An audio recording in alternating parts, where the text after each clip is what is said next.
இன்னைக்கு நம்ம பார்க்க போற செய்தியோட தலைப்பு வந்து, நாங்கள் எந்த எண்ணத்தையும் கிறிஸ்துவுக்கு கீழ்ப்படிய சிறைப்படுத்துகிறவர்களாய் இருக்கிறோம். அப்படிங்கிற தலைப்புல தான் நம்ம பார்க்குறோம்.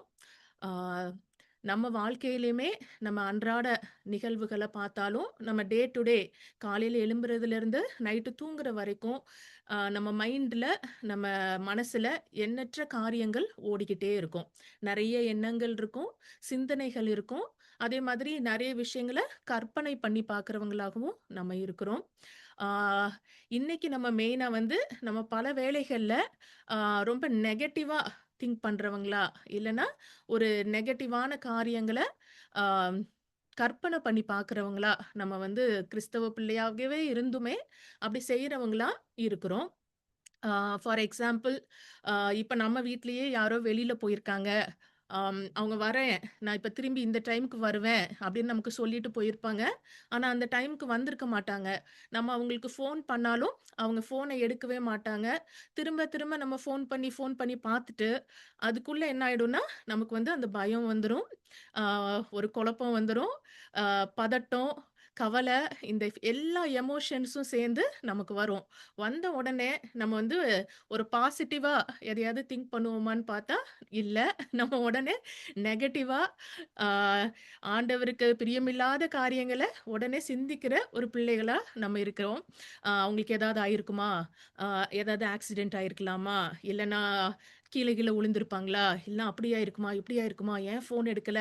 அப்படின்னு ஒரு நெகட்டிவா யோசிக்கிற ஒரு தன்மை நமக்கு ஜென்ரலா இருக்கு.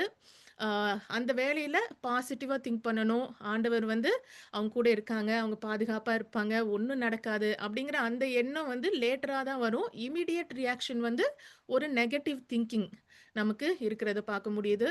அதே மாதிரி இந்த சோசியல் மீடியா காலத்திலயும் நம்ம ஃபோன்கள திறந்தாலே, அவ்ளோ இந்த வியாதிகள பத்தி அவ்ளோ அவேர்னஸ் குடுக்குறாங்க. அப்படி இருக்கு, இப்படி இருக்கு, இது இருந்தா அப்படி, அது இருந்தா இப்படின்னு 1008 இது நமக்கு சொல்றாங்க.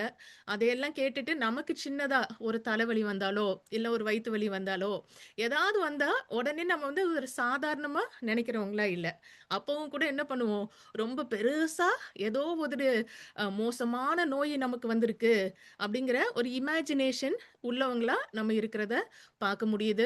இப்ப என்னையே எடுத்துக்கிட்டாலும், எஸ்பெஷலி ஏரோப்ளேன்ல ஃப்ளை பண்றதுக்கு முன்னால அந்த டேக் ஆஃபோ, லேண்டிங்கோ ஏரோப்ளேன்ல டிராவல் பண்ணணும் அப்படிங்கிற அந்த டைம் வரும்போதே, எங்கெங்க ஏரோப்ளேன் கீழ விழுந்துச்சு, ஏரோப்ளேன் என்னாச்சு, தண்ணீல விழுந்துருச்சு, வெடிச்சிடுச்சு, அந்த மாதிரி அந்த இதையே யோசிச்சுட்டு, அத கொஞ்சம் குழம்பிக்கிட்டு, பயந்துட்டு இருக்கிற ஒரு நேச்சர் நமக்கு ஜென்ரலா இருக்கு. ஆனா கிறிஸ்தவ பிள்ளைங்களா நம்ம அப்படி இல்லாம, நம்மளுடைய எண்ணங்கள், நம்மளுடைய சிந்தனைகள், அப்புறம் நம்ம என்ன கற்பனை பண்றோம். அப்படி இந்த கற்பனை உலகத்திலேயே இருக்கிறோம் அப்படின்னு சொல்லுவாங்க. அந்த மாதிரி கற்பனையா என்னென்னலாம் நெகட்டிவா நம்ம யோசிக்கிறோமோ, அந்த மாதிரி இருக்கிற எல்லா எண்ணத்தையும் கிறிஸ்து இயேசுவுக்குள்ளாக கீழ்ப்படிய சிறைப்படுத்துறவங்களா நம்ம இருக்கணும். அப்படிங்கிறத தான் நம்ம பார்க்க போறோம். ஆண்டவரும் கூட இந்த மாதிரி நெகட்டிவ் திங்கிங், மோசமான சிந்தனைகள் அதெல்லாமே அவங்களுக்கும் பிரியமில்லாத காரியம் அப்படிங்கிறத தான் நம்ம பைபிள்ல பார்க்க முடியுது. ஆதியாகமம் 6வது அதிகாரம் 5 முதல் 6வது வசனத்துல பார்த்தாலும், மனுஷனுடைய அக்கிரமம் பூமியிலே பெருகினது என்றும், அவன் இருதயத்து நினைவுகளின் தோற்றமெல்லாம் நித்தமும் பொல்லாததே என்றும் கர்த்தர் கண்டு, தாம் பூமியிலே மனுஷனை உண்டாக்கினதற்காக கர்த்தர் மனஸ்தாபப்பட்டார்.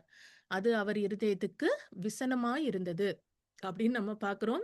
ஆண்டவரே சொல்றாங்க, அவனோட இருதயத்தோட அந்த நினைவுகள், அந்த எண்ணங்கள், சிந்தனைகள், இமேஜினேஷன் எப்பவுமே நித்தமும் ஒரு பொல்லாததா இருக்கு. அப்படின்னு சொல்லி ஆண்டவரே வருத்தப்படுறாங்க அப்படிங்கிறத நம்ம பார்க்க முடியுது. இது நோவா காலத்துல ஆண்டவர் தாமே அந்த உலகத்த அழிக்கிறதுக்கு முன்னால அவங்க யோசிக்கிறது. அது இப்பவும் இப்போ உள்ள நம்ம இந்த உலகத்திலயும் நம்ம எல்லாரும் நம்ம மனுஷங்களோட இந்த எண்ணம், சிந்தனையெல்லாம் நம்ம யோசிச்சு பார்த்தாலும், அதுக்கு இதுக்கும் எந்த ஒரு பெரிய டிஃபரன்ஸுமே இல்லன்னு தான் சொல்லணும். அப்ப இருந்ததோட இன்னும் நம்ம கொஞ்சம் மோசமாவே தான் இருக்கிறோம்னு நான் நெனைக்கிறேன். ஆ எரேமியா 7வது அதிகாரம் 23லிருந்து 24வது வசனத்திலயும் கூட பார்க்கிறோம். இதுலயும் இஸ்ரவேல் ஜனங்கள குறிச்சும் ஆண்டவர் தாமே சொல்றாங்க. என் வாக்குக்கு செவி கொடுங்கள். அப்பொழுது நான் உங்கள் தேவனாய் இருப்பேன். நீங்கள் என் ஜனமாய் இருப்பீர்கள். நான் உங்களுக்கு கற்பிக்கும் எல்லா வழியிலும் நீங்கள் உங்களுக்கு நன்மை உண்டாகும்படிக்கு நடவுங்கள் என்று என்கிற விசேஷத்தையே அவர்களுக்கு சொல்லி கட்டளையிட்டேன்.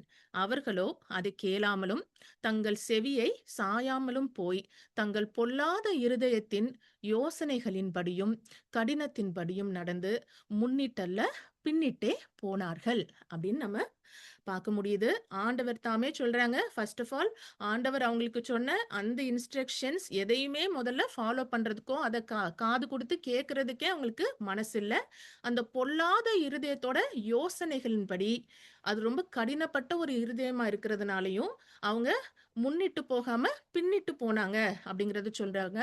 இது நம்ம வாழ்க்கையிலும் கூட நம்ம எந்த காரியத்தையுமே செய்யறதுக்கு முன்னால முதல்ல ஒரு எண்ணமா ஒரு யோசனையா தான் நம்ம மைண்ட்ல இருக்கு.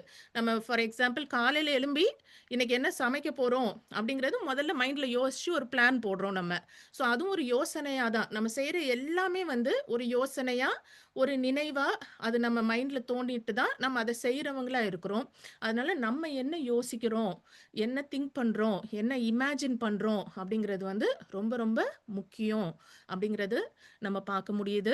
அதனால இந்த நெகட்டிவான சிந்தனைகள், ஈவிலான சிந்தனைகள் நமக்கு எந்த ஒரு பெனிஃபிட்டுமே கிடையாது. அதனால நமக்கு எந்த ஒரு பிரயோஜனமுமே இல்ல அப்படிங்கிறது பார்க்க முடியுது.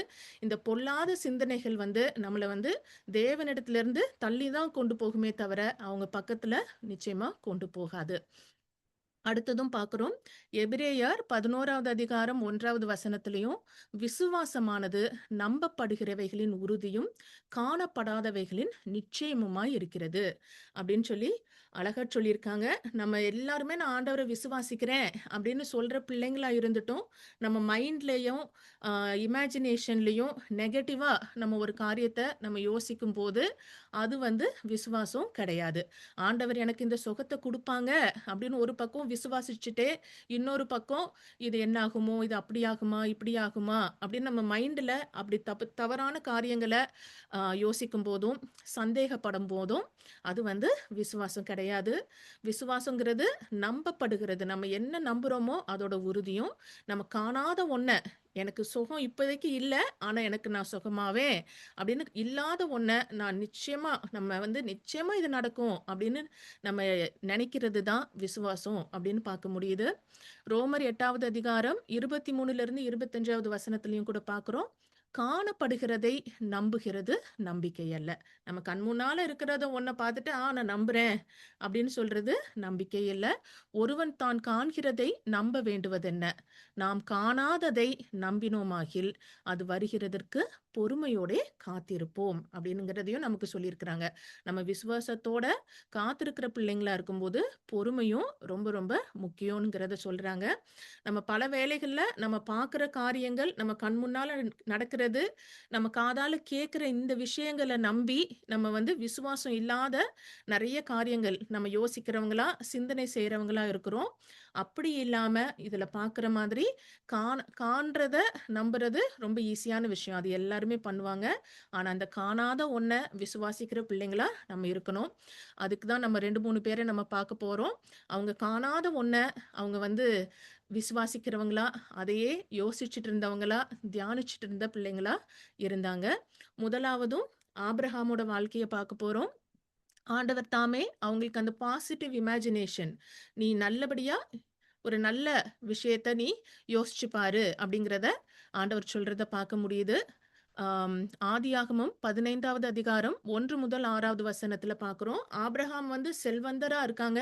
அவங்களுக்கு வசதி வாய்ப்புக்கு குறைவே கிடையாது. அவங்களுக்கு எல்லாமே இருக்கு. அந்த வேளையில ஆண்டவர்கிட்ட அவங்க கேட்கிற காரியத்தை நம்ம பார்க்கிறோம். இந்த காரியங்கள் நடந்த பின்பு கர்த்தருடைய வார்த்தை ஆபிரமுக்கு தரிசனத்திலே உண்டாகி அவர், ஆபிராமே நீ பயப்படாதே, நான் உனக்கு கேடகமும் உனக்கு மகா பெரிய பலனுமாய் இருக்கிறேன் என்றார். அதற்கு ஆபிராம், கர்த்தராகிய ஆண்டவரே, அடியேனுக்கு என்ன தருவீர்? நான் பிள்ளை இல்லாமல் இருக்கிறேனே. தமஸ்கு ஊரானாகிய இந்த எலியேசர் என் வீட்டு விசாரணை கர்த்தனாய் இருக்கிறானே என்றான். பின்னும் ஆபிராம், தேவரீர் எனக்கு புத்திர சந்தானம் அருளவில்லை. இதோ என் வீட்டிலே பிறந்த பிள்ளை எனக்கு சுதந்திரவாளியாய் இருக்கிறான் என்றான். அப்பொழுது கர்த்தருடைய வார்த்தை அவனுக்கு உண்டாகி, இவன் உனக்கு சுதந்திரவாளி அல்ல. உன் கற்ப பிறப்பாய் இருப்பவனே உனக்கு சுதந்திரவாளியானவன், சுதந்திரவாளியாவான் என்று சொல்லி, அவர் அவனை வெளியே அழைத்து, நீ வானத்தை அண்ணாந்து பார், நட்சத்திரங்களை எண்ண உன்னாலே கூடுமானால் அவைகளை எண்ணு என்று சொல்லி, பின்பு அவனை நோக்கி, உன் சந்ததி இவ்வண்ணமாய் இருக்கும் என்றார். அவன் கர்த்தரை விசுவாசித்தான். அதை அவர் அவனுக்கு நீதியாக எண்ணினார் அப்படின்னு நம்ம பார்க்கிறோம். ஆண்டவர் தாமே ஆபிரகாமை கூப்பிட்டு, நீ இந்த மாதிரி மைண்ட்ல உன் மனசுல எதுக்கு இப்படியெல்லாம் யோசிச்சுட்டு இருக்க, நீ இதெல்லாம் யோசிக்காத, நான் உனக்கு இருக்கேன், உனக்கு ஒரு பிள்ளையும் தருவேன், உன் மூலமா உன்னுடைய சந்ததி வந்து இந்த வானத்து நட்சத்திரங்களை பாரு, அந்த மாதிரி இருப்பாங்க, அவ்வளோ மக்கள் உனக்கு சந்ததியா வருவாங்க அப்படின்னு ஆண்டவர் தாமே அவருக்கு ஒரு, நீ இப்படி யோசிச்சு பாரு, இதை நினைச்சு பாரு, கற்பனை பண்ணி பாரு அப்படிங்கிற அந்த காரியத்தை ஆண்டவர் தாமே ஆபிரகாமுக்கு சொல்றாங்க. ஸோ இது நம்மளுக்கும் கூட ஒரு பெரிய பாடம் தான். நான் சொன்ன மாதிரி நம்ம பல வேளைகள்ல ரொம்ப நேரத்தை என்ன பண்ணுவோம், நெகட்டிவான காரியங்களை யோசிச்சு யோசிச்சு யோசிச்சு டைம் வேஸ்ட் பண்ணி நம்மளை தாமே வருத்தி நம்மளை சுத்தி இருக்கவங்களையும் டென்ஷன் ஆக்கி ஆம், நம்ம ஹெல்த்தையும் கூட நம்ம ஸ்பாயில் பண்ணிப்போம். அப்படி இல்லாம ஆண்டவர் சொன்ன மாதிரியே அவங்களுடைய வசனங்களை தியானிச்சுக்கிட்டு, அவங்களுடைய வாக்குறுதிகளை நம்ம தியானிச்சுக்கிட்டு, அதை நினைச்சிட்டு இருக்க பிள்ளைகளாகவும், நல்ல காரியங்கள் என்னோட வாழ்க்கையில எல்லாம் நல்லா தான் நடக்கும், என் பிள்ளைங்களோட வாழ்க்கையிலயும் எல்லாம் நடக்கும், நல்லபடியா நடக்கும், ஆண்டவர் எல்லாம் நன்மையா செய்வாங்க அப்படின்னு அந்த மாதிரி எண்ணத்தோட சிந்தனையோட அதை இமேஜின் பண்ற ஒரு பிள்ளைங்களா நம்ம இருக்கணும்.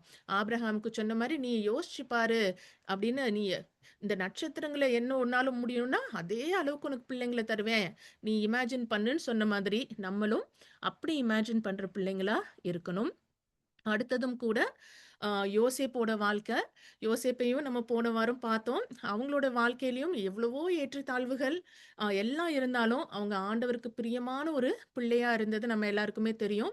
அவரோட வாழ்க்கையிலுமே அவர் வந்து கனவுகள் காண்கிறவராகவும், கனவுகளை எடுத்து சொல்ற, அதை புரிய வைக்கிற ஒருத்தராகவும் இருந்ததை நம்ம பார்த்தோம். இந்த காலகட்டத்திலயும் அவர் இறக்குறதுக்கு முன்னாலேயும் அவர் காணாத ஒரு விஷயத்த, அவங்க எல்லாம் எகிப்துல இருக்காங்க, யோசேப்பும் எகிப்துல இருக்கிறாரு, அவருடைய குடும்பமும் நம்ம பார்த்தோம், சகோதரர்கள், அவருடைய அப்பா எல்லாருமே வந்து எகிப்துல செட்டில் ஆயிட்டாங்க. அந்த வேலையிலும் கூட அவர் பார்க்காத ஒன்ன விசுவாசத்தோட நம்புறவரா இருக்காரு, அதே யோசிக்கிறவரா பேசுறவரா இருக்கிறாரு அப்படிங்கிறத நம்ம பார்க்க முடியுது. ஆதியாகமம் 50வது அதிகாரம் 24லிருந்து 26வது வசனத்தை பார்க்கிறோம். யோசேப்பு தன் சகோதரரை நோக்கி, நான் மரணமடைய போகிறேன், ஆனாலும் தேவன் உங்களை நிச்சயமாய் சந்தித்து, அவருக்கு டவுட்டே இல்லை, அவருக்கு எந்தவித சந்தேகமுமே இல்லை, நிச்சயமா சந்திப்பாங்க.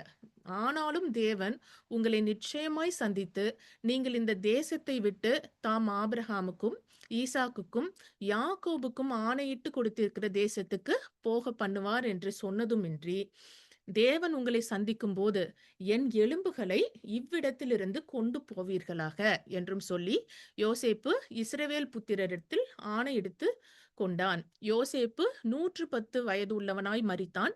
அவனுக்கு சுகந்த வர்க்கமிட்டு எகிப்து தேசத்தில் அவனை ஒரு பெட்டியிலே வைத்தார்கள் அப்படின்னு நம்ம பார்க்கிறோம். காணாத ஒன்ன நம்ம அது நடக்கும் அப்படிங்கிறது தான் விசுவாசங்கிறத பார்த்தோம். யோசேவோட வாழ்க்கையிலையும் அவங்க வந்து எகிப்துல செட்டில் ஆனவங்களா இருக்கிறாங்க. ஆனாலும் அவருக்கு உறுதியா தெரியுது, நிச்சயமா தெரியுது. ஏன்னா வாக்குரைத்தவர், அவர் வாக்கு மாறாத தேவன், அவர் நிச்சயமா செய்வாரு. அதனால அந்த கானான் தேசத்துக்கு வாக்குறுதி கொடுத்த அந்த இடத்துக்கு, ப்ராமிஸ் லேண்டுக்கு நீங்க போகும்போது என் எலும்ப கொண்டு போகணும் அப்படின்னு சொல்றவரா, அவங்க கிட்ட வாக்குறுதி வாங்குறவரா இருக்கிறாரு. ஏன்னா அவருக்கு எந்த சந்தேகமுமே இல்லை. அது அவர் வாழ்க்கையில அந்த அவர் நினைச்சது நிறைவேறுச்சு அப்படிங்கிறதையும் நம்ம பார்க்க போறோம். யாத்திராகமும் 13வது அதிகாரம் 19வது வசனத்திலே பார்க்கிறோம். மோசே மோசே வந்து இப்ப இஸ்ரவேல் ஜனங்கள கூட்டிட்டு எகிப்திலிருந்து கிளம்பும்போது, மோசே தன்னோடே கூட யோசேப்பின் எலும்புகளை எடுத்துக்கொண்டு போனான் அப்படின்னு நம்ம பார்க்கிறோம். அவர் வாக்குறுதி குடுத்தது வீணா போகவே இல்ல. மோசே யோசேப்போட எலும்புகளை எடுத்துக்கொண்டு போனான். தேவன் நிச்சயமாய் உங்களை சந்திப்பார். அப்பொழுது உங்களோடே கூட என் எலும்புகளை இவ்விடத்திலிருந்து கொண்டு போங்கள் என்று யோசேப்பு சொல்லி, இஸ்ரவேல் புத்திரரை உறுதியாய் ஆணையிடும்படி செய்திருந்தான். இப்பதான் நம்ம பார்த்தோம். அத நினைவுல அவங்க வச்சு என்ன பண்றாங்க, எகிப்த விட்டு அந்த பார்வோன் கிட்ட இருந்து தப்பிச்சு ஓடும்போதும் கூட, அவங்க என்ன பண்றாங்க, யோசேப்பின் எலும்புகள மோசே எடுத்துட்டு போறாங்கன்னு பார்க்கிறோம். அதோட இல்ல, அதுக்கப்புறம் நடந்தது நமக்கு தெரியும். அவங்க வனாந்தரத்துல போயி தேவன சோதிச்சு 40 வருஷம் அவங்க வனாந்தரத்துல இங்கேயும் அங்கேயும் அலைஞ்சாங்க. ஆனா அப்பவும் கூட யோசேப்போட எலும்புகள அவங்க கூடவே தான் அவங்க வச்சிருந்திருக்காங்க. யோசுவா 24வது அதிகாரம் 32வது வசனத்திலயும் பார்க்கிறோம். ஆண்டவர் குடுத்த அந்த கானான் தேசத்துக்கு அவங்க போனதுக்கு அப்புறம், அவரு எப்படி ஆசைப்பட்டாரோ, அதே மாதிரி இஸ்ரவேல் புத்திரர் எகிப்திலே இருந்து கொண்டு வந்த யோசேப்பின் எலும்புகளை அவர் சீகேமிலே யாக்கோபு சீகேமின் தகப்பனாகிய எமோரியருடைய புத்திரரின் கையில் 100 வெள்ளிக்காசுக்கு கொண்ட நிலத்தின் பங்கிலே அடக்கம் பண்ணினார்கள். அந்த நிலம் யோசேப்பின் புத்திரருக்கு சுதந்திரமாயிற்று அப்படின்னு நம்ம பார்க்கிறோம். அவர் சொன்னது, அவர் பார்க்காத ஒண்ண அவர் வந்து நம்பினாரு. அதையே சிந்திச்சாரு, யோசிச்சாரு. இது நடக்கும் அப்படின்னு அவர் வந்து அத கற்பனையும் பண்ணி, இது நிச்சயமா நடக்கும். ஆண்டவர் செய்வாங்க அப்படின்னு அந்த இதுல ஸ்டார்ட் பண்ணது தான். அவர் மனசுல இதெல்லாம் நடக்கும்னு அவர் சொன்னது, அதுக்கப்புறம் விசிபிளா ஒரு காரியமா நடந்துச்சு. அதனால நம்ம வாழ்க்கையிலயும் இப்ப நம்ம கண் முன்னால அது நடக்காம இருக்கலாம். அதுக்காக அது நடக்கவே நடக்காது அப்படின்னு நம்ம யோசிக்க கூடாது. யோசேப்போட இந்த ஆசையும் கூட எத்தனையோ 100 வருஷங்கள் கழிச்சு நிறைவேறின மாதிரி, நம்ம வாழ்க்கையிலும் ஆண்டவர் தாமே அவங்க வச்சிருக்கிறத, நமக்கு சொல்லியிருக்கிறத நம்ம விசுவாசத்தோட நம்ம விசுவாசிக்கிற பிள்ளைங்களா இருக்கும்போது, அது நிச்சயமா நம்ம ஒவ்வொருத்தர் வாழ்க்கையிலும் கூட அது வந்து நிறைவேறும். ஒண்ணுமே அந்த வாக்குறுதிகள் நம்ம வாழ்க்கையில நிறைவேறாம போகாது. ஆனா நம்ம செய்ய வேண்டியதெல்லாம் விசுவாசத்தோட அந்த டைம்ல இருக்கிறது, பொறுமையா காத்துக்கிட்டு இருக்கிறது. அதுக்கப்புறம் இந்த நெகட்டிவான சிந்தனைகள் இல்லாம, நெ எ யோசனைகள் இல்லாம, கற்பனைகள பண்ணாம, பாசிட்டிவா ஆண்டவருடைய வாக்குறுதிய விசுவாசிக்கிறவங்களா இருக்கிறது தான். அடுத்ததும் கூட நம்ம தாவீதோட வாழ்க்கைய பார்க்கிறோம். நம்ம எல்லாருக்கும் தெரிஞ்ச கதை தான் இது. ஆ கோலியாத் முன்னால அவர் நிக்கும்போது, அவர் அவ்ளோ சின்ன பையனா, கோலியாத் அவ்ளோ பலவானா இருக்கிறாரு. அவருக்கு முன்னால இவர் ஒரு சின்ன பையனா, ஆடு மேய்க்கிற ஒரு பையனா நிக்கும்போதும், அவர் அந்த இடத்துலயும் பயத்துக்கு இடம் குடுக்காம, அவரோட எமோஷன்ஸ்க்கும், அவரோட ஃபீலிங்ஸுக்கும், அந்த எண்ணங்கள், சிந்தனைகளுக்கெல்லாம் இடம் குடுக்காம, அவர் வந்து ஒரு துணிச்சலா, ஒரு பயமே இல்லாத ஒரு எண்ணங்கள் வச்சுட்டு இருக்கிற ஒரு மனுஷனா இருக்கிறத பார்க்க முடியுது. அவர் என்ன நடக்கும்னு அவர் இமேஜினேஷன்ல பார்க்குறாரோ, அதே நடந்துச்சு அப்படிங்கிறதையும் நம்ம பார்க்க முடியுது. 1 சாமுவேல் 17வது அதிகாரம் 46வது வசனத்திலயும் அவர் சொல்றாரு. அவர் கோலியாத் முன்னால இருந்து இன்னைக்கு இது நடக்கும்டா அப்படின்னு அவர் சொல்றாரு. இன்றைய தினம் கர்த்தர் உன்னை என் கையில் ஒப்பு கொடுப்பார். நான் உன்னை கொன்று உன் தலையை உன்னை விட்டு வாங்கி பெலிஸ்தருடைய பாளையத்தின் பிணங்களை இன்றைய தினம் ஆகாயத்து பறவைகளுக்கும் பூமியின் காட்டு மிருகங்களுக்கும் கொடுப்பேன். அதனால் இஸ்ரவேலில் தேவன் ஒருவர் உண்டு என்று பூலோகத்தார் எல்லாரும் அறிந்து கொள்வார்கள் அப்படின்னு சொல்லிட்டு ரொம்ப போல்டா, அவங்களுக்கு எந்த பயமும் இல்ல, இது இன்னைக்கு நடக்கும் அப்படின்னு விசுவாசத்தோட அவங்க வந்து அவ்வளோ அழகா பேசுறத பார்க்க முடியுது. அவர் விசுவாசத்தோடு முதல்ல அவர் பேசுறாரு. முதல்ல நடந்ததுக்கு அப்புறம் இது நடந்துடுச்சு அப்படின்னு அவர் சொல்லல. அதே மாரி தான் யோசேப்போட வாழ்க்கையிலயும் எல்லாம் நடந்துடுச்சு அப்படின்னு அவர் சொல்லல. முதல்ல விசுவாசத்தோட நம்ம இருக்கும்போதும், நம்ம அத யோசிக்கும் போதும், அத பார்க்கும் போதும் தான் அது லேட்டர் நடக்குது அப்படிங்கிறத தான் நம்ம பார்த்துக்கிட்டே வரோம். அவர் இதெல்லாம் இன்னைக்கு நடக்கும் அப்படின்னு விசுவாசிக்கிறாரு. அதே மாதிரி அதே அதிகாரத்துல நம்ம பார்க்கிறோம். 17வது அதிகாரம் 50லிருந்து 51வது வசனத்துல, இவ்விதமாக தாவீது ஒரு கவணினாலும் ஒரு கல்லினாலும் பெலிஸ்தனை மேற்கொண்டு அவனை மடங்கடித்து அவனை கொன்று போட்டான். தாவீதின் கையில் பட்டயம் இல்லாதிருந்தது. ஆகையால் தாவீது பெலிஸ்தன் அண்டையில் ஓடி அவன் மேல் நின்று அவன் பட்டயத்தை எடுத்து அதை அதன் உறையிலிருந்து உருவி அவனை கொன்று அதனாலே அவன் தலையை வெட்டி போட்டான். அப்பொழுது தங்கள் வீரன் செத்துப் போனான் என்று பெலிஸ்தர் கண்டு ஓடிப்போனார்கள் அப்படிங்கிறத நம்ம பார்க்க முடியுது. ஃபர்ஸ்ட்டு இது ஒரு எண்ணமா, ஒரு சிந்தனையா, ஒரு கற்பனையா இருந்துச்சு தாவீதுக்கு. ஆனா விசுவாசத்தோட இது நிச்சயம் நடக்கும். என் ஆண்டவர் செய்வாரு அப்படிங்கிறதுல அவங்க விசுவாசத்தோட பேசுனாங்க. அதுக்கப்புறம் அதையே அவங்க வாழ்க்கையில நிறைவேறினத பார்த்தாங்க. அப்படிங்கிறத நம்ம பார்க்க முடியுது. அதனால நம்ம எல்லாரும் கூட இந்த பயம் கலந்த பயமுள்ள ஒரு சிச்சுவேஷன்ல நம்ம இருந்தாலும், இது எனக்கு ரொம்ப பயமா இருக்கே அப்படின்னு சொல்லி நெகட்டிவ் திங்கிங்ல போகாம, அந்த இடத்துலயும் ஆண்டவர் தாமே என் கூட இருக்காரு. எனக்கு எந்த பயமும் கிடையாது. நான் எனக்கு எதிரா உருவாகும் எந்த ஒரு ஆ ஆயுதமும் வாய்க்காதே போகும் அப்படிங்கிறத உறுதியா விசுவாசிக்கிற பிள்ளையா நம்ம இருக்கும்போது, அது நிச்சயமா நமக்கு மேல எதுவுமே யாருமே நமக்கு எதிரா எதுவும் பண்ண முடியாது. ஸோ நம்ம இந்த பார்த்த 3 எக்ஸாம்பிள்லயுமே அவங்க எல்லாருக்குமே எவ்வளவோ ஒரு ஆப்ஷன்ஸ் இருந்துச்சு. அவங்களுடைய வாழ்க்கையும் ரொம்ப சுலபமான ஒரு வாழ்க்கையா இல்ல. ஆபிரகாமா இருக்கட்டும், அவருக்கும் 100 வயசு ஆகும்போது தான் ஈசாக்கு பிறந்தாங்க. ஸோ அவங்களுக்கு அது ஒரு ஈஸியான காரியம் கிடையாது. ஆனா அந்த சூழ்நிலையிலயும் கூட ஆண்டவர் நிச்சயமா செய்வாங்க அப்படிங்கிற அந்த எண்ணங்கள், சிந்தனைகள் உள்ள ஒருத்தரா இருந்தத நம்ம பார்த்தோம். அதே மாதிரி தான் யோசேப்போட வாழ்க்கையிலும் இது இம்பாசிபிளான காரியம் அப்படின்னு இருந்தாலும், இல்ல ஆண்டவர் நிச்சயமா செய்வாங்க அப்படின்னு நிச்சயமா ஒரு உறுதியான விசுவாசம் உள்ளவங்களா இருந்து, அவங்க வாழ்க்கையிலயும் அது நிறைவேறிடுச்சு. அடுத்ததும் நம்ம பார்த்தோம் தாவீதோட வாழ்க்கையிலயும், அவரோட சக்திக்கு மிஞ்சின ஒரு பெரிய எதிரிக்கு முன்னால அவர் நின்னாலும், ஆஹா! எனக்கு ஆண்டவர் என் கூட இருக்கிறாங்க அப்படின்னு அவர் அவ்ளோ விசுவாசிச்சாங்க. இன்னைக்கு நான் உன்ன கொன்னுடுவேன் அப்படிங்கிறத நம்புனாங்க. அதையே அவங்க வாழ்க்கையில நடந்ததையும் நம்ம பார்க்கிறோம். அதனால நம்ம என்ன சிந்திக்கிறோம், நம்ம என்ன நெனைக்கிறோம், நம்ம என்ன இமேஜின் பண்றோம் அப்படிங்கிறது நம்ம வாழ்க்கையிலும் கூட ரொம்ப முக்கியமான காரியம். அதனால இந்த நெகட்டிவ் இமேஜினேஷன தள்ளிட்டு, ரொம்ப பாசிட்டிவா ஆண்டவருக்கு பிரியமான காரியங்கள, அவங்க சித்தத்த யோசிக்கிற பிள்ளைங்களா நம்ம இருக்கணும். ஆ அத தான் நம்ம பார்க்குறோம். நீதிமொழிகள் 4வது அதிகாரம் 23வது வசனத்திலயும் பார்க்குறோம். "எல்லா காவலோடும் உன் இருதயத்தை காத்துக்கொள். அதனிடத்தினின்று ஜீவ ஊற்று புறப்படும்." அப்படின்னு நம்ம பார்க்குறோம்.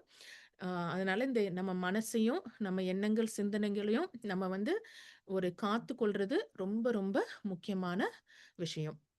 1 சாமுவேல் 16வது அதிகாரம் 7வது வசனத்திலயும் பார்க்கிறோம். கர்த்தர் சாமுவேலை நோக்கி, நீ இவனுடைய முகத்தையும் இவனுடைய சரீர வளர்ச்சியும் பார்க்க வேண்டாம்.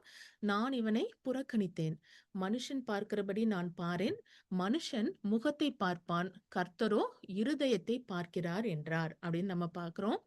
ஆண்டவர் வந்து நம்ம மனச பார்க்கிற ஒரு ஆண்டவரா இருக்கிறாங்க.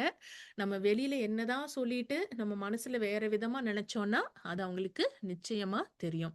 அதனால நம்ம என்ன யோசிக்கிறோம், நம்ம என்ன சிந்திச்சுட்டு இருக்கோம், நம்ம என்ன கற்பனை பண்றோம் அப்படிங்கிறத நம்ம வந்து சோதிச்சு பார்க்கணும். நம்ம சரியான பாதையில போறோமா? இல்லன்னா, இந்த மாரி நெகட்டிவான தாட்ஸ் வரும்போது, அத அங்கேயே ஃபுல் ஸ்டாப் நம்ம வைக்க வேண்டியது நம்ம கையில தான் இருக்கு. ஏன்னா, நமக்காக அத வேற யாருமே பண்ண முடியாது. நம்ம மைண்ட்ல என்ன ஓடுது, நம்ம மனசுல என்ன ஓடுதுன்னு நமக்கு மட்டும் தான் தெரியும். அதனால இவங்க எல்லார் வாழ்க்கையிலயும் நம்ம பார்த்த மாதிரி, நம்ம வந்து நல்ல காரியங்கள, தேவனுக்கு பிரியமான காரியங்கள சிந்திக்கிற பிள்ளைங்களா இருக்கணும். எரேமியா 17வது அதிகாரம் 10வது வசனத்திலயும் பார்க்கிறோம். கர்த்தராகிய நானே ஒவ்வொருவனுக்கும் அவனவன் வழிகளுக்கும் செய்கைகளின் பலன்களுக்கும் தக்கதை கொடுக்கும்படிக்கு இருதயத்தை ஆராய்கிறவரும் உள்ளிந்திரியங்களை சோதித்தருகிறவருமாய் இருக்கிறேன் அப்படின்னு சொல்றாங்க. அதனால நம்ம மைண்ட்ல, மனசுல என்ன இருக்கு அப்படிங்கிறத பார்த்துட்டு தான், அதுக்கு தகுந்த மாதிரி ஆண்டவர் தாமே நமக்கு செய்வேன் அப்படின்னு சொல்லியிருக்காங்க. அதனால நம்ம வாழ்க்கையிலயும் நம்ம எத்தனையோ காரியங்களுக்காக எதிர்பார்த்து காத்துக்கிட்டு இருப்போம். ஆனா அந்த வேளையிலயும் நம்ம மைண்ட, நம்ம மனச எல்லா காவலோடையும் காத்துக்கொள்ள வேண்டியது நம்ம பொறுப்புல தான் இருக்கு.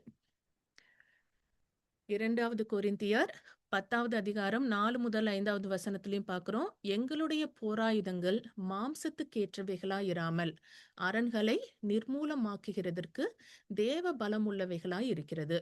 அவைகளால் நாங்கள் தர்க்கங்களையும், தேவனை அறிகிற அறிவுக்கு விரோதமாய் எழும்புகிற எல்லா மேட்டிமையையும் நிர்மூலமாக்கி, எந்த எண்ணத்தையும் கிறிஸ்துவுக்கு கீழ்ப்படிய சிறைப்படுத்துகிறவர்களாய் இருக்கிறோம் அப்படின்னு சொல்றாங்க.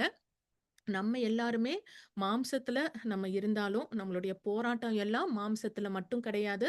நம்ம மைண்ட்ல ஒரு பெரிய போராட்டம் இருக்கு. இந்த உலகமும், அதுவும் இந்த டெக்னாலஜி காலத்துல டிவி மூலமாகவும், சோஷியல் மீடியா, ஃபோன் எல்லாத்து மூலமாகவும் எத்தனையோ விதமான அ சிந்தனைகளையும், ஒப்பீனியன்ஸையும் எத்தனையோ காரியங்கள நமக்கு திணிச்சுக்கிட்டே இருக்காங்க. அன்றாட வாழ்க்கையில நம்ம நெறைய எக்ஸ்போஸ் ஆயிட்டே இருக்கோம். எத்தனையோ விதமான காரியங்கள கேட்கும்போதும், நம்ம மைண்டையும், நம்ம மனசையும் நம்ம பார்த்த மாதிரி எல்லா காவலோடையும் நம்ம தான் காத்துக்கொள்ளணும். இதுல பார்க்குற மாதிரி ஆண்டவர, தேவன அறிகிற அந்த அறிவுக்கு விரோதமா என்னென்ன காரியங்கள் வருதோ, என்ன மேட்டிமையான பேச்சு, மேட்டிமையான சிந்தனைகள், அதே மாதிரி தர்க்கங்கள், ஆர்க்யூ பண்றது, அந்த மாதிரி எந்த விதமான எண்ணங்கள் எல்லாத்தையுமே நம்ம தான் கிறிஸ்துவுக்கு கீழ்ப்படிய சிறைப்படுத்துறவங்களா நம்ம இருக்கணும் அப்படிங்கிறது தான் ஆண்டவருடைய சித்தமா இருக்குது. கொலோசேயர் 3வது அதிகாரம் 1 முதல் 2வது வசனத்திலையும் பார்க்கிறோம். நீங்கள் கிறிஸ்துவுடன் கூட எழுந்ததுண்டானால், கிறிஸ்து தேவனுடைய வலது பாரிசத்தில் வீற்றிருக்கும் இடத்திலுள்ள மேலானவைகளை தேடுங்கள். பூமியில் உள்ளவைகளை அல்ல, மேலானவைகளையே நாடுங்கள் அப்படின்னு சொல்றாங்க. நம்ம எப்பவுமே நம்ம ஒரு ஹியூமனா அந்த டைம்ல அந்த எமோஷன்ல யோசிக்கிறவங்களா, சிந்திக்கிறவங்களா, இமேஜின் பண்ணி அதன்படி நடக்கிறவங்களா இல்லாம, நம்மளுடைய எமோஷன்ஸ கண்ட்ரோல் பண்ணி, நம்ம என்ன யோசிக்கிறோம் அப்படிங்கிற அந்த எண்ணங்களையும் நம்ம சிறைப்படுத்துறவங்களா இருக்கணும். கரெக்ட்டா இந்த பூமிக்குள்ள காரியங்கள சிந்திக்காம, மேலானவைகளை நாடுற பிள்ளைங்களா நம்ம இருக்கணும் அப்படிங்கிறத பார்க்கிறோம். கர்த்தர் தாமே கூட அத தான் சொல்றாங்க. ஏசாயா 55வது அதிகாரம் 7 முதல் 9வது வசனத்திலையும் பார்க்கிறோம். துன்மார்க்கன் தன் வழியையும், அக்கிரமக்காரன் தன் நினைவுகளையும் விட்டு கர்த்தரிடத்தில் திரும்ப கடவன். நம்ம நினைவுகள் தான் நம்மளுடைய ஆக்ஷன்ஸ டிக்டேட் பண்ணுது. நம்ம அடுத்து என்ன செய்ய போறோம்? என்ன பேச போறோம்? அப்படிங்கிறது முதல்ல நம்ம மைண்ட்லயும், நம்ம மனசுலயும் இருந்து தான் அது தோன்றி வருது. அதனால நம்ம இதுல பார்க்குற மாரி நம்ம நினைவுகள, இந்த தேவையில்லாத நினைவுகள், சிந்தனைகள விட்டு நம்ம கர்த்தரிடத்துல திரும்ப கடவணும். அவர் அவன் மேல் மனதுருகுவார். நம்முடைய தேவனிடத்திற்கே திரும்ப கடவன். அவர் மன்னிக்கிறதற்கு தயை பெருத்திருக்கிறார். என் நினைவுகள் உங்கள் நினைவுகள் அல்ல, உங்கள் வழிகள் என் வழிகளும் அல்லவென்று கர்த்தர் சொல்லுகிறார். பூமியை பார்க்கிலும் வானங்கள் எப்படி உயர்ந்திருக்கிறதோ, அப்படியே உங்கள் வழிகளை பார்க்கிலும் என் வழிகளும், உங்கள் நினைவுகளை பார்க்கிலும் என் நினைவுகளும் உயர்ந்திருக்கிறது அப்படின்னு ஆண்டவர் தாமே சொல்றாங்க. அதனால எப்பவுமே நம்ம ஒரு மனுஷனுக்குரிய பிரகாரமா எல்லாரும் பண்றாங்க, எல்லாரும் யோசிக்கிறாங்க, செய்றாங்கன்னு நம்ம இல்லாம, ஆண்டவருக்கு பிரியமான காரியங்களையும், அவங்களுக்கு பிரியமான செயல்கள செய்ற பிள்ளைங்களாகவும், அத நினைக்கிற பிள்ளைங்களாகவும் நம்ம இருக்கணும். அடுத்ததும் பிலிப்பியர் 4வது அதிகாரம் 6 முதல் 8வது வசனத்துல பார்க்கிறோம். நீங்கள் ஒன்றுக்கும் கவலைப்படாமல் அப்படிங்கிறது தான். நம்ம ஃபர்ஸ்ட் அந்த கவலையும், பயமும் தான் நமக்கு நெறைய இடத்துல பார்த்தோம்னா, அது ஒரு ட்ரிகர் பண்றதா இருக்கும். நம்ம என்ன யோசிக்கிறோம், நம்ம மைண்ட் அப்படியே வேகமா என்ன இமேஜின் பண்றது அப்படின்னு பார்த்தீங்கன்னா, ஒண்ணு பயமா இருக்கும், இல்லன்னா கவலையா இருக்கும். அந்த மாதிரி சிச்சுவேஷன் வரும்போது நம்ம என்ன செய்யணும் அப்படிங்கிறதையும் பைபிள்லயே சொல்லியிருக்காங்க. நீங்கள் ஒன்றுக்கும் கவலைப்படாமல் எல்லாவற்றையும் குறித்து உங்கள் விண்ணப்பங்களை ஸ்தோத்திரத்தோடே கூடிய ஜெபத்தினாலும் வேண்டுதலினாலும் தேவனுக்கு தெரியப்படுத்துங்கள். நம்ம செய்ய வேண்டியதெல்லாம் எந்த சூழ்நிலை, சந்தர்ப்பம், என்ன காரியமா இருந்தாலும் நம்ம கவலைப்படாம எல்லாவற்றையும் ஸ்தோத்திரத்தோட கூட ஜெபத்தினால நம்ம தேவனுக்கு தெரியப்படுத்தும் போது, அப்பொழுதுங்கிறது ரொம்ப முக்கியம். நம்ம இதெல்லாம் செய்யும்போது தான், நம்ம ஃபர்ஸ்ட் ஸ்டெப் எடுத்து நம்ம ஆண்டவருக்கு நம்ம வாழ்க்கையில இடம் குடுத்து, நம்ம மனசுல நம்ம எண்ணங்கள், சிந்தனைகள்ல அவங்களுக்கு இடம் குடுத்தா தான், அவங்களால எதுவுமே செய்ய முடியும். அப்பொழுது எல்லா புத்திக்கும் மேலான தேவ சமாதானம் உங்கள் இருதயங்களையும், உங்கள் சிந்தைகளையும் கிறிஸ்து இயேசுவுக்குள்ளாக காத்துக்கொள்ளும்னு பார்க்கிறோம்.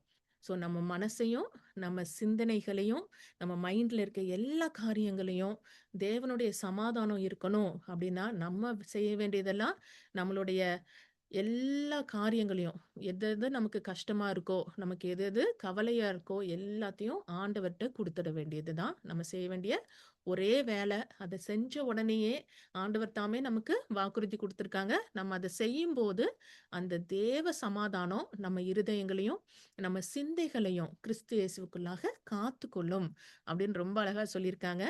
அடுத்தது நமக்கு நம்ம செய்ய வேண்டிய முக்கியமான காரியத்த சொல்லியிருக்காங்க.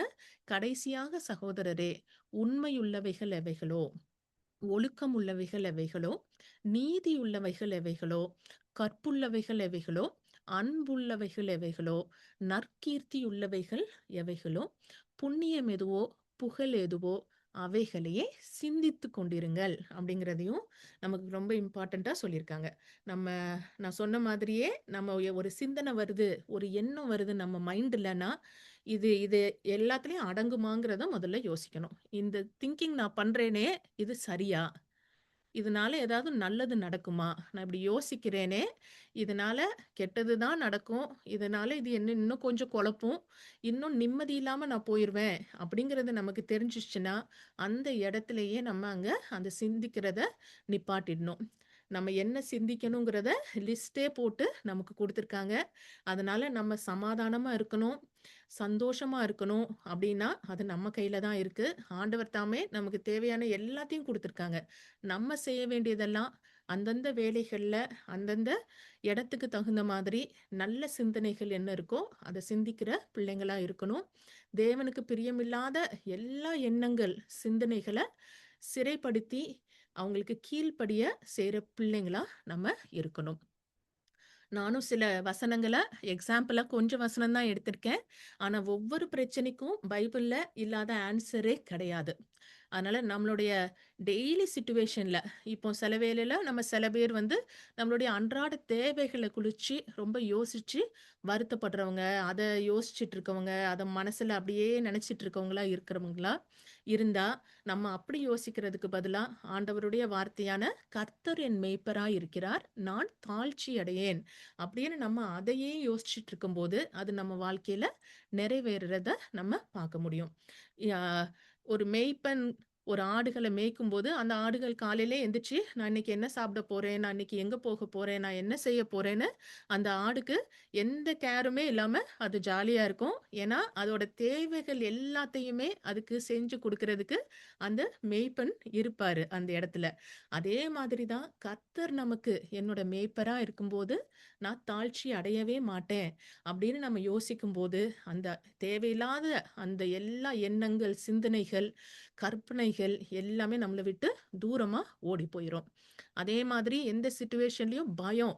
பயம் நம்ம எல்லாருக்கும் ரொம்ப ஈஸியா வர்ற ஒரு காரியம். அந்த பயம் வரும்போதே நம்ம செய்ய வேண்டிய அடுத்த இம்மீடியட்டா சொல்ல வேண்டிய வசனம் இதுதான். தேவன் நமக்கு பயமுள்ள ஆவியை கொடாமல் பலமும், அன்பும், தெளிந்த புத்தியுமுள்ள ஆவிய தான் குடுத்திருக்காரு. எனக்கு ஆண்டவர் பயமுள்ள ஆவிய தரவே இல்ல. நான் எதுக்கு அப்போ பயப்படணும்? அப்படிங்கிற அந்த எண்ணம் நமக்கு இருக்கணும். ஸோ அப்படி இருக்கும்போது, இந்த தேவையில்லாத எண்ணங்கள், சிந்தனைகள் நம்ம வாழ்க்கையில அதுக்கு இடமே இருக்காது. அடுத்தது கடினமான சூழ்நிலைகள். என்னை பலப்படுத்துகிற கிறிஸ்துவினால எல்லாவற்றையும் செய்ய எனக்கு பலன் உண்டு. இத என்னால பண்ண முடியுமா? இது ரொம்ப கஷ்டமாச்சே! அப்படின்னு நம்ம யோசிச்சுட்டு, தயங்கிட்டு, சவுல் ராஜா மாரி நம்ம கோலியாத்த பார்த்து பயந்துகிட்டு நின்னா, நம்ம அங்கேயே நின்னுட்டு இருக்க வேண்டியதான். தாவீது மாதிரி நம்ம போல்டா, பிரேவா இருக்கணும்னா, நம்ம வந்து என்ன பலப்படுத்துகிற கிறிஸ்துவினால எல்லாவற்றையும் செய்ய எனக்கு பலன் உண்டு அப்படின்னு அத உறுதியா விசுவாசிக்கிற பிள்ளையா இருக்கும்போது, அது நம்ம வாழ்க்கையில நிறைவேறுறதையும் நம்ம பார்க்க முடியும். அடுத்ததும் இந்த காலத்துல இது ரொம்ப காமனா இருக்கு. Mental health problem, mental health issue, மனநல பிரச்சனைகள், உங்களுக்கு டிமென்ஷியா இருக்கு, அல்சைமர்ஸ் இருக்கு, உங்களுக்கு மறதி இருக்கு, அது இருக்கு, டிப்ரஷன் இருக்கு, ஆங்ஸைட்டி இருக்கு. இப்போ பரவலா உலகமெங்கும் இத வந்து எல்லார்ட்டயும் கேட்க முடியுது. அந்த மாதிரி ஏதாவது ஐடியா உங்களுக்கு வந்துச்சுன்னா, நீங்க சொல்ல வேண்டிய ஒரே காரியம், கர்த்தருக்கு போதிக்கத்தக்கதாக அவருடைய சிந்தையை அறிந்தவன் யார்? எங்களுக்கோ கிறிஸ்துவின் சிந்தை உண்டாயிருக்கிறது. இது இங்கிலீஷ்ல வரும். "We have the mind of Christ" அப்படின்னு. நம்ம எல்லாருக்கும் கிறிஸ்துவோட சிந்தை இருக்கு அப்படிங்கிற அந்த வசனத்த நம்ம தியானிச்சுட்டே இருக்கும்போது, நமக்கு ஆண்டவர் தாமே வெளிப்படுத்துவாங்க. ஏசப்பாவோட மைண்ட் நமக்கு இருக்கு. அப்ப ஏசப்பாவுக்கு டிமென்ஷியா வருமா? வராது. ஏசப்பாவுக்கு அல்சைமர்ஸ் வருமா? வராது. ஏசப்பாவுக்கு ஆங்ஸைட்டி வருமா? வராது. அவங்களுக்கு டிப்ரஷன் வருமா? வராது. அவங்க தூக்கம் இல்லாம இருப்பாங்களா? இருக்க மாட்டாங்க. அப்போ நான் ஏசப்பாவோட மைண்ட் எனக்கு இருக்குன்னா, எனக்கு எப்படி இதெல்லாம் வரும்? அப்படிங்கிற அந்த விசுவாசம் நமக்கு இருக்கும்போது, இந்த எந்த காரியமுமே நம்ம பக்கத்துல வராது. நம்ம மைண்ட்ல இதுக்கெல்லாம் நம்ம இடம் குடுக்கும்போது தான் என்னாகும்? சாத்தானுக்கு ரொம்ப ஜாலியாயிடும். நம்ம அப்படி யோசிக்கிறவங்களா இருக்கும்போது, ஆண்டவர் தாமே ஒண்ணும் செய்ய முடியாது. அதனால இந்த கெட்ட சிந்தனைகள், கெட்ட எண்ணங்கள் இதெல்லாம் வரும்போது, ஆண்டவருடைய வாக்குத்தத்தங்களையும், வசனங்களையும், வாக்குறுதிகளையும் நம்ம நெனச்சுக்கிட்டு, சிந்திச்சுட்டே இருக்கிற பிள்ளைங்களா இருக்கணும். அடுத்ததும், எனக்கு எல்லாம் இருக்கு. ஆனா ரொம்ப சந்தேகம் வருது. நம்பிக்கை இல்ல, விசுவாசம் இல்ல. ஆ என்ன பண்றதுன்னு தெரியல அப்படின்னா, அதுக்கும் பைபிளே ஆன்சர் சொல்றாங்க. விசுவாசம் கேள்வியினாலே வரும். கேள்வி தேவனுடைய வசனத்தினாலே வரும்னு. தேவனுடைய வசனத்த எந்த அளவுக்கு நம்ம கேட்டுக்கிட்டே இருக்கோமோ, திரும்ப திரும்ப திரும்ப கேட்கும்போது, விசுவாசம் தானாவே வளர்ந்துரும். பைபிள்லயே சொல்லியிருக்காங்க. அதனால விசுவாசம் இல்லைன்னா, நம்ம செய்ய வேண்டியதெல்லாம் அதுதான். அடுத்ததும் வாழ்க்கையில நமக்கு எத்தனையோ விதமான சோதனைகள் வரும். சோதனைகளை எதிர்கொள்றதுக்கும் நம்ம விதவிதமான எண்ணங்கள், சிந்தனைகள்ல போகாம, ஆண்டவருடைய வாக்குத்தத்தங்கள். தேவன் நம்முடைய பட்சத்தில் இருந்தால், நமக்கு விரோதமாய் இருப்பவன் யார்? அப்படிங்கிறத உறுதியா நம்ம விசுவாசிக்கும்போது, ஆண்டவர் தாமே அத நம்ம வாழ்க்கையில நிறைவேற்றுவாங்க. எனக்கு விரோதமா வாய்க்கப்படும் எந்த ஒரு ஆயுதமும் வாய்க்காதே போகும். அப்படிங்கிறதையும் நம்ம உறுதியா விசுவாசிக்கும்போது, நமக்கு எதிரா யாருமே எதுவும் செய்ய முடியாது. ஏன்னா ஏசப்பாவே சொல்லியிருக்காங்க, "இதோ சர்ப்பங்களையும், தேள்களையும் மிதிக்கவும், சத்துருவினுடைய சகல வல்லமையையும் மேற்கொள்ளவும் உங்களுக்கு அதிகாரம் கொடுக்கிறேன். ஒன்றும் உங்களை சேதப்படுத்த மாட்டாது." அப்படின்னு ஆண்டவர் தாமே, ஏசப்பாவே நமக்கு இத சொல்லியிருக்காங்க. இதெல்லாம் ஒரு எக்ஸாம்பிள் தான். உங்களுக்கும் எத்தனையோ பிரியமான வசனங்கள் உங்க வாழ்க்கையில இருக்கும். அதனால அந்தந்த சூழ்நிலைக்கு, அந்தந்த வேலையில மனசு நமக்கு சரியில்ல, ஏதோ ஒரு எண்ணம், சிந்தனைலாம் வருதுன்னா, அத அங்கேயே நிப்பாட்டிட்டு, நம்ம இன்னைக்கு பார்த்த மாதிரி நான் நாங்கள் எந்த எண்ணத்தையும் கிறிஸ்துவுக்குள்ளாக நாங்க கீழ்ப்படிய சிறைப்படுத்துறவர்களா இருக்கிறோம் அப்படிங்கிறத உணர்ந்து, நம்ம அந்த எமோஷன்ஸும், அந்த சூழ்நிலையும், சந்தர்ப்பமும் நம்மள கண்ட்ரோல் பண்ணாம, நம்ம அந்த எல்லாத்தையும் கண்ட்ரோல் பண்ற தேவனுடைய பிள்ளைங்களா இருக்கணும். தேவன் தாமே, ஆண்டவர் தாமே, ஏசப்பாவே நமக்கு அந்த அதிகாரத்தையும், அந்த வல்லமையும் நம்மகிட்ட குடுத்திருக்காங்க. அதனால அவங்களுடைய அந்த வாக்குத்தத்தங்கள், வாக்குறுதிகள் நம்ம வாழ்க்கையில நிறைவேறணும்னா, நான் முதல்லயே சொன்ன மாதிரி ஆபிரகாமு, யோசேப்பு, தாவீது இவங்க வாழ்க்கையிலலாம் அவங்க கண்ணால அத பார்க்கல. ஆனா இது நடக்கும் அப்படின்னு விசுவாசிச்சாங்க. அதையே யோசிக்கிறவங்களா, நினைக்கிறவங்களா, தியானிக்கிறவங்களா அவங்க இருந்தாங்க. அவங்க நினைச்சது அதுக்கப்புறம் நிறைவேறிடுச்சு அப்படிங்கிறத நம்ம பார்த்தோம். அதனால நம்ம வாழ்க்கையிலயும் ரைட் நவ் நம்ம கண் முன்னால எத்தனையோ காரியங்கள் இன்னும் நடக்காம இருக்கலாம். ஆனா, காணாத ஒண்ண நம்ம நம்புறது தான் விசுவாசம்னு பார்த்தோம். அதே விசுவாசத்தோட நம்ம இருப்போம். தேவையில்லாத எண்ணங்கள், சிந்தனைகள், கற்பனைகள் இது எதுக்கும் நம்ம வாழ்க்கையில இனிமே இடம் கொடுக்காம இருப்போம். அந்த மாதிரி திங்கிங் வரும்போதே நம்ம நினைக்க வேண்டியது, நான் எந்த எண்ணத்தையும் கிறிஸ்துவுக்குள்ளாக கீழ்ப்படிய சிறைப்படுத்துறவங்களா இருக்கிறேனா? அப்படிங்கிறத சொல்ற பிள்ளையா, ஆண்டவருக்கு பிரியமான பிள்ளையா, விசுவாசத்தால நீதிமான் பிழைப்பான் அப்படின்னு பைபிள்ல இருக்கு. அதே மாதிரி நம்ம நம்ம பார்த்த ஆபிரகாம், யோசேப்பு, தாவீது மாதிரி விசுவாசத்தினால பிழைக்கிற நீதிமான்களா நம்ம இருப்போம்.